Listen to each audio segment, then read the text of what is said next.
왜 벽돌에 십자가를 사람들이 잘 보지 못하도록 새겨두었을까요? 숨겨둔 주인공은 누구고 그 의미는 무엇일까 궁금해집니다.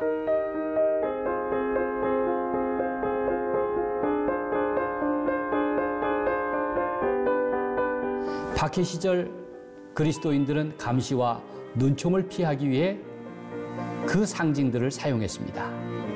바로 소망의 메시지를 담고 있습니다. 예수 그리스도를 바라보게 하였습니다.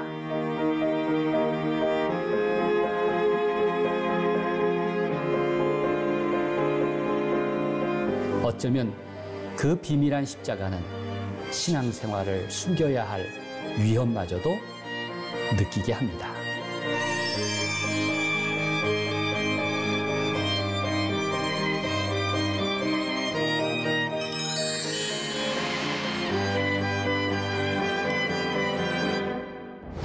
반갑습니다, 여러분. 저는 십자가 목사 송병구입니다. 혹시 여러분은 이런저런 이유로 내 신앙을 감춰본 일이 있습니까? 당당하게 내가 하나님을 믿는다고 말하지 못하고 나서는 왜 그랬지? 후회한 적 있는 분도 계실 겁니다. 그럴 때마다 얼마나 내 마음이 개운치 않은지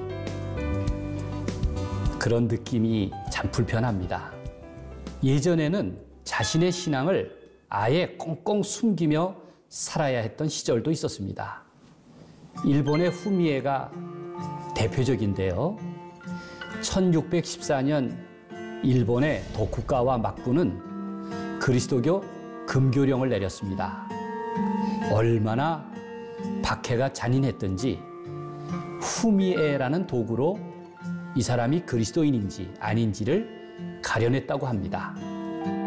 후미에는 일본 말이죠. 밟는 그림이란 뜻입니다. 예수님의 십자가상이나 성모 마리아가 새겨진 금속판입니다. 이것을 밟고 가라 하는 명령에 거리낌 없이 밟으며 지나가면 이 사람은 그리스도인이 아니구나.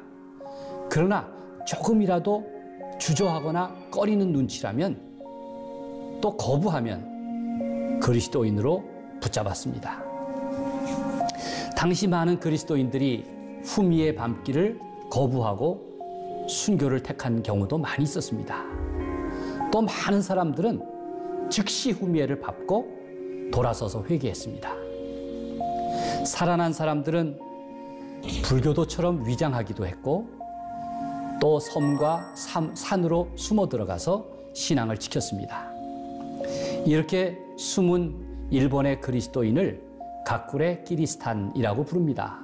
가꾸레는 숨는다라는 뜻입니다.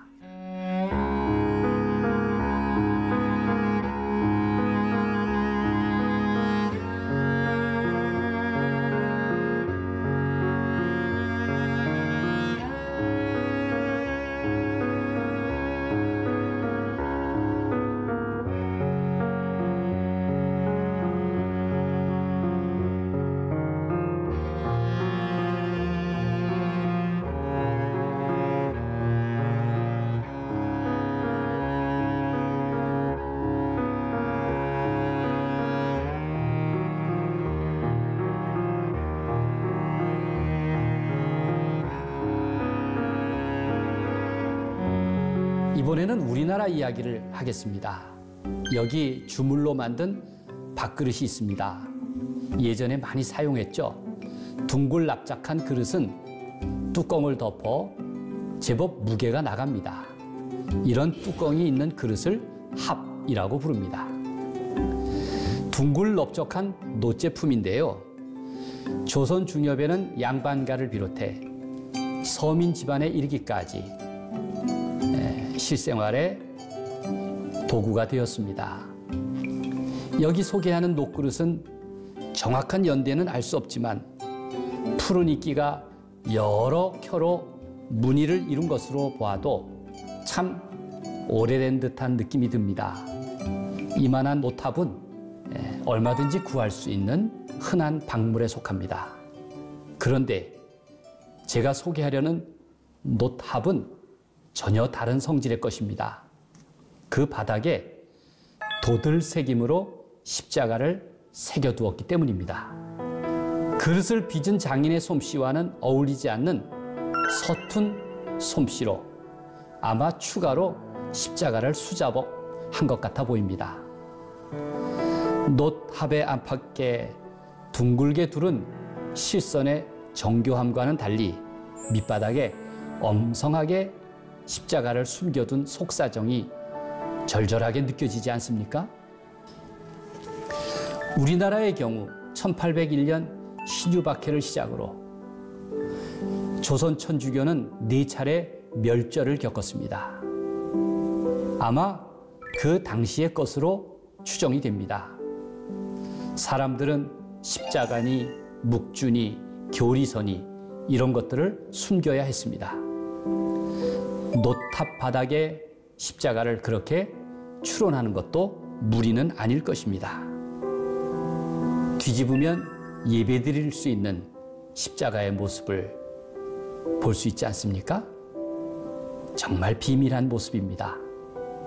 어쩌면 그 비밀한 십자가는 신앙생활을 숨겨야 할 위험마저도 느끼게 합니다.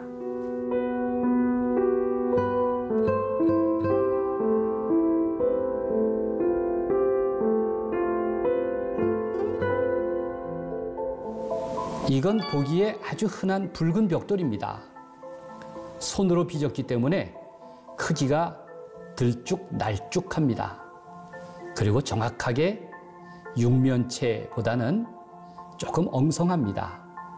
그런데 놀랍게도 이 벽돌을 자세히 살펴보면 십자가가 숨겨져 있습니다. 눈에 띄지 않는 숨은 십자가인데요. 왜 벽돌에 십자가를 사람들이 잘 보지 못하도록 새겨두었을까요? 숨겨둔 주인공은 누구고 그 의미는 무엇일까 궁금해집니다. 이 벽돌은 오사카에 있는 기시와다 방직회사 건물 벽에 사용했던 적벽돌입니다. 제가 일본을 방문했을 때 참 일본에서는 십자가 구하기가 어렵다 그렇게 푸념을 했더니 어떤 분이 이 적벽돌을 제게 선물해 주었습니다. 여기에도 십자가가 있지 않습니까? 물론 그 십자가가 새겨진 사연은 제가 듣지는 못했습니다. 다만 기시와다 방직회사에 대해서 소개를 해 주었습니다. 일제강점기의 대표적인 우리 입장에서 보면 악덕 기업이죠. 생각해보면 아무리 십자가로 집을 지어도 그 정신을 따라 사는 것은 아니구나라는 생각이 들었습니다. 이 회사는 값싼 임금의 노동력을 확보하기 위해서 모집인을 한반도로 파견했습니다. 얼마나 많은 나이 어린 조선 여성들이 불려가서 일했던지 그 회사를 조선방직이라고 불렀다고도 합니다. 그 수가 무려 3만 명에 이르렀습니다. 여느 일본 공장들과 마찬가지로 방직공장 노동이라는 것이 참 가혹하기 이를 데 없었다고 합니다. 게다가 조선인에 대한 극심한 차별이 있었습니다. 그래서 저는 기시와다 방직공장 건물의 적벽돌 표면에 각인된 십자가를 묵상하면서 아, 이것은 붉은 눈물 십자가와 같구나라는 생각이 들었습니다. 마치 조선인 여성 노동자들의 그 눈물처럼 느껴졌습니다.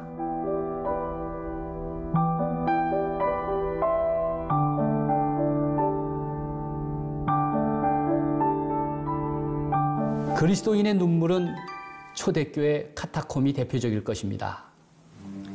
이탈리아 로마에서 지하묘지 카타콤을 방문한 적이 있습니다. 지하 무덤의 벽에서 닷과 물고기 낙서를 보았습니다. 초대교회 것이죠. 지금은 닷과 물고기가 무엇을 의미하는지 다 알려졌지만 그때만 해도 초기 그리스도인의 암호였습니다. 박해 시절 감시와 눈총을 피하려고 암호와 같은 그림을 그린 것입니다. 닭과 물고기, 그것은 그리스도인들만 아는 신앙 고백이 숨겨져 있습니다. 닭은 십자가 모양입니다. 또 물고기는 물고기를 가리키는 헬라어 익투스 속에 신앙을 고백하는 내용이 담겨 있습니다. 예수 그리스도는 하나님의 아들 구세주이시다라는 5 머릿글자의 모음이 바로 익투스입니다. 지하묘지에 새겨진 크고 작은 물고기들은 죽음과 맞바꿀 만큼 철저한 신앙 의지를 상징하는 증인입니다. 초대교회 그리스도인들은 죽음의 위협 속에서도 결코 예수님을 바라보는 신앙을 배반하지 않았습니다. 히브리서에 이렇게 고백하지 않습니까? 예수 그리스도는 어제나 오늘이나 영원토록 동일하시니라. 박해 시절 그리스도인들은 감시와 눈총을 피하기 위해 그 상징들을 사용했습니다. 비밀스런 암호로 사용한 닷과 물고기는 바로 소망의 메시지를 담고 있습니다. 예수 그리스도를 바라보게 하였습니다. 마침내 밑바닥 깊이 스며든 숨은 십자가는 회복된 영광이라고 할 수 있습니다. 초대교회 그리스도인들이 지키려고 한 예수님이나 오늘 우리가 고백하는 예수님은 바로 같은 주님이십니다.